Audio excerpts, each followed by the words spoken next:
As you can see, the bearded iris are blooming beautifully. These ones smell heavenly, but as our iris bloom and continue to produce more flower buds, it's really important that we deadhead those old flowers as the blooming process continues. So I'm gonna quickly show you guys how to correctly deadhead our iris. It's very simple, just a couple of steps. Now, before you start deadheading, as you can see, I have this really dense cluster here.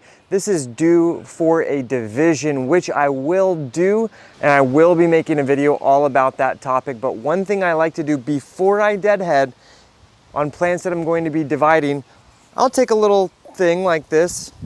I will write what color it is, and I will wrap it around the base of that plant so that when they are done blooming, I will be able to remember which color was which. Alternatively, just take out your phone, take a picture, and that'll help you remember what color this section was once you are ready to start dividing.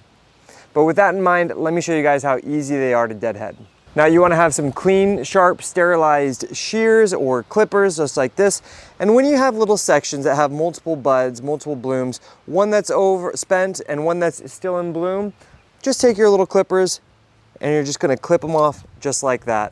And I like to do this on a daily basis, reviewing all of my flowers to see which ones I can remove. And that's gonna help our plants look nice and healthy and clean and help them retain their vigor. And over here, I have this little clump that is a little bit further along. And when you get these stems that have finished blooming totally, this is what you wanna do. As there are no more flower buds that are going to bloom on this scape, we're gonna travel down this thick, dense scape as far as we can go, and we're just gonna cut it off just like that. And we will add this to our compost pile.